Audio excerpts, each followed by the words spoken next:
আমি 5-6 মাস সিবানা পড়ার পর আজকে আমি একটি কোরআন, একটি রেহেল, একটি কোরআন কভার পেয়েছি। এতে আমি অনেক খুশি। আজকে আমি কোরআন শরীফ পেয়েছি, আমার খুব ভালো লাগতেছে। আমি প্রত্যেকদিন কোরআন শরীফ পড়ব। মাগুরা জেলায় মসজিদ ভিত্তিক মক্তব শিক্ষার্থীদের কুরআন শিক্ষায় উৎসাহিত করতে 36টি মক্তবের 270 জন শিশুকে পবিত্র কুরআনুল কারিমের প্রথম সবক প্রদান করা হয়েছে।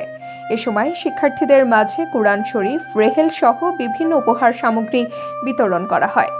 শনিবার মাগুরা জেলা মডেল মসজিদে ইসলামী দাওয়াহ ইনস্টিটিউট ও ইসলামিক অনলাইন মাদ্রাসার উদ্যোগে এবং এশো কুরআন শিখি ফাউন্ডেশন ও আদ দাওয়াহ ইসলামিক ফাউন্ডেশনের ব্যবস্থাপনায় এই কর্মসূচি অনুষ্ঠিত হয়। অনুষ্ঠানে প্রধান অতিথি হিসেবে মাওলানা শাহ সাইফুল্লাহ শিক্ষার্থীদের হাতে উপহার তুলে দেন। অনুষ্ঠানে অতিথি, আয়োজক, প্রতিনিধি, অভিভাবকরা উপস্থিত ছিলেন। আয়োজকরা জানান, শিশুদের কুরআন শিক্ষায় আগ্রহী করে তোলা ও নৈতিক মূল্যবোধ গড়ে তুলতেই এই আয়োজন, যা ভবিষ্যতেও অব্যাহত থাকবে। এখানে যারা আলিফ বা তাসা থেকে নিয়ে কোরআন শরীফ ধরবে, এইরকম বাচ্চাদেরকে যারা কোরআন শরীফ ধরছে তাদের আজকে সবক দেওয়া হয়েছে। তো আমাদের এই অনুষ্ঠানে মাগুরা 270+ ছাত্র এখানে অংশগ্রহণ করেছে।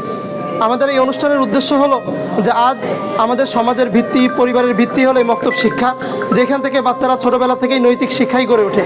কিন্তু খুব আফসোসের বিষয় হলো যে আজ সমাজে এই মক্তবটাই সব থেকে অবহেলিত। এই মক্তব নষ্ট হয়ে যাওয়ার কারণে বাচ্চাগুলো নষ্ট হচ্ছে, তারা নেশার দিকে চলে যাচ্ছে, বিভিন্ন আসক্তির দিকে চলে যাচ্ছে। আমরা উদ্যোগ নিয়েছি যাতে করে আমরা মক্তব শিক্ষাটাকে আরও চাঙ্গা করে, যাতে করে বাচ্চারা নৈতিক শিক্ষার দিকে নৈতিক শিক্ষাটা অর্জন করতে পারে, তারা কোরআন হাদিস অনুযায়ী চলতে পারে, সমাজে মিল মোহাব্বত এবং সমাজের কাঠামো, পারিবারিক কাঠামোগুলো সুন্দর হয়ে গড়ে ওঠে। এই জন্যই আমাদের এই আয়োজন। আমাদের বাচ্চারা এখান থেকে ইসলামের মৌলিক যে শিক্ষা, কোরআনের স্বাভাবিক বেসিক যে নলেজটা এখান থেকে শিখতে পারবে, নামাজ কালামটা পড়তে পারবে এবং জাগতিক শিক্ষার পাশাপাশি স্কুলগামী বাচ্চারা পরকালীন যে শিক্ষাটা এটাও এখান থেকে পেয়ে যাবে মক্তব থেকে। আমরা এই প্রত্যাশাটা এখান থেকে করি। আমি 5-6 মাস সিবানা পড়ার পর আজকে আমি একটি কোরআন, একটি রেহেল, একটি কোরআন কভার পেয়েছি। এতে আমি অনেক খুশি। আমার অনেক খুশি লাগতেছে।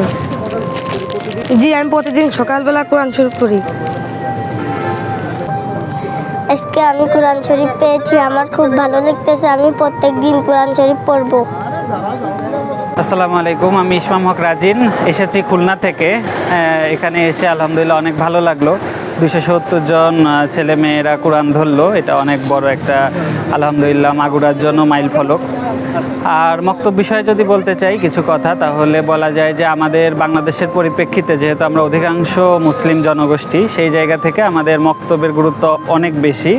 আমরা যদি গোটা বাংলাদেশে মক্তবগুলো প্রতিষ্ঠিত করতে পারি, তাহলে আমাদের ঈমান, আমল, আকীদার জায়গা থেকে একটা ভিত গড়ে উঠবে এবং আমরা মুসলিম ছেলে মেয়েরা অনেক বেশি উপকৃত হবে বলে মনে করি।